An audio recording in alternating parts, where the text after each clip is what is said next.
Hello guys, welcome to my channel. आज discuss करते हैं डिस्टेंस एंड डिस्प्लेसमेंट। तो डिस्टेंस क्या होता है? Distance total length of the path travel by an object in motion. Total length जो object travel करता है किसी किसी पाथ पे जब वो चल रहा है तो टोटल लेंथ कितनी ट्रेवल किया वो आपकी डिस्टेंस है और ये आपकी स्केलर क्वांटिटी होती है।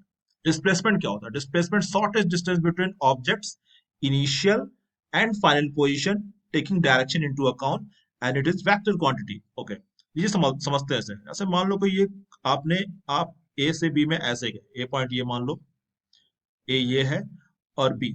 तो आपने ए से बी में आप ऐसे गए तो आपका जो डिस्टेंस आपने ट्रेवल किया, ये जो मैं पाथ दिखा रहा हूँ ये आपका डिस्टेंस। तो इसको जितना ये आपने इसको नापोगे, इसको मेजरमेंट करोगे तो ये आपने डिस्टेंस ट्रेवल किया। लेकिन आपसे पूछा आपने डिस्प्लेसमेंट कितना किया, तो डिस्प्लेसमेंट आपने इससे कम किया क्योंकि डिस्प्लेसमेंट जो था वो शॉर्टेस्ट डिस्टेंस होता है। इनिशियल पोजीशन आपका ए था, फाइनल आपका बी था। दोनों के बीच की शॉर्टेस्ट डिस्टेंस क्या होगी? शॉर्टेस्ट डिस्टेंस ये होगी, ये वाली लाइन।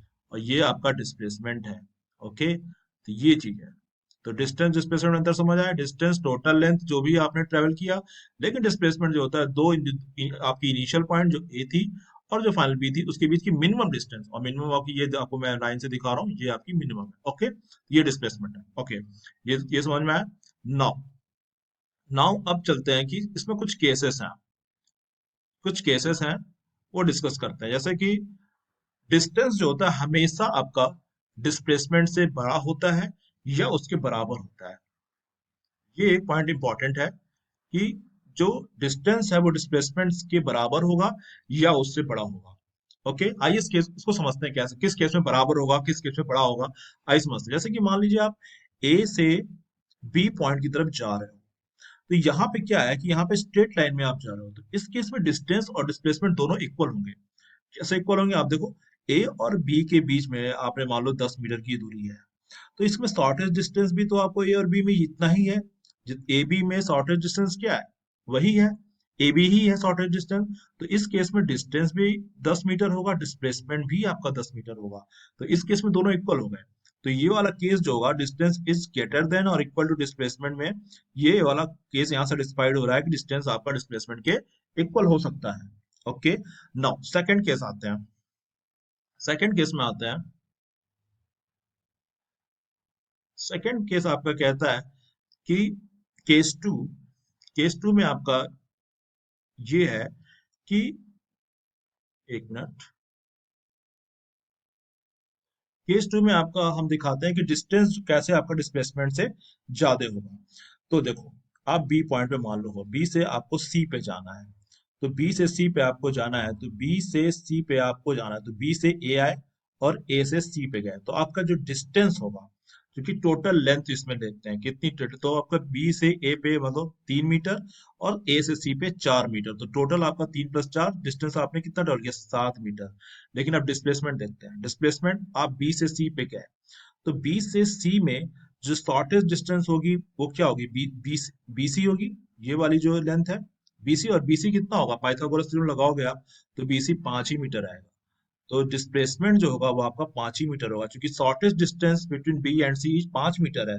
और वैसे तो आप ऐसे गए बी से ए से सी, ये 7 मीटर आया। तो यहाँ पे हम देख रहे हैं कि डिस्टेंस जो है आपका डिस्प्लेसमेंट से ज्यादा है। तो ये वाले केस देखो, दोनों केस सेटिस्फाइड हो रहा है। डिस्टेंस डिस्प्लेसमेंट के भी इक्वल हो सकता है और डिस्टेंस आपका डिस्प्लेसमेंट से ज्यादा भी हो सकता है। ओके, लेकिन कम नहीं हो सकता। डिस्टेंस हमेशा डिस्प्लेसमेंट के या तो इक्वल होगा या तो उससे बड़ा होगा, लेकिन कम नहीं हो सकता। ठीक है, कम नहीं हो सकता। ये बहुत इंपॉर्टेंट पॉइंट है, एग्जाम में आते हैं, ये क्वेश्चन आ सकता है। ओके, सो अब आगे बढ़ते हैं। एक और केस आपको दिखाता हूँ। सर्किल का केस मान लो, एक केस दिखाता हूँ इसमें। इस केस में मान लो आप ए पॉइंट से चले, मान लो आप ए पॉइंट से चले,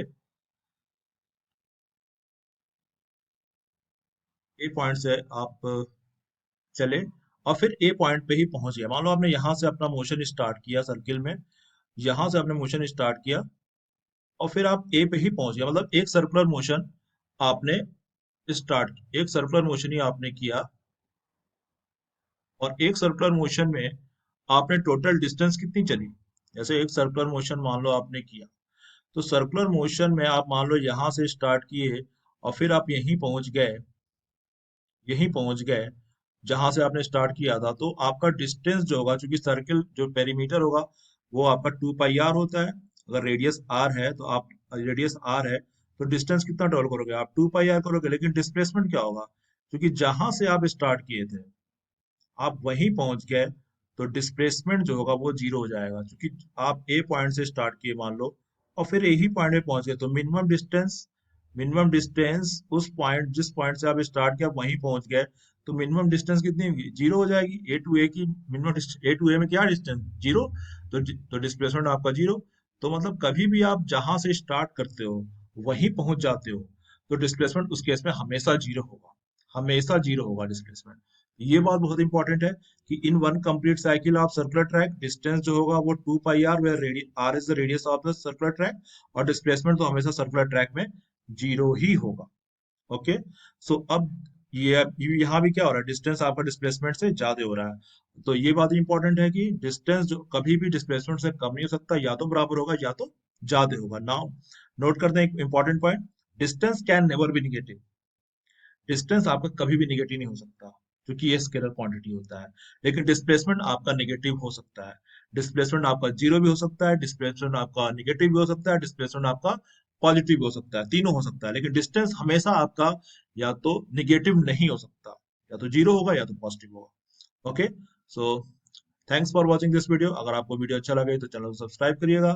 thanks for watching this video.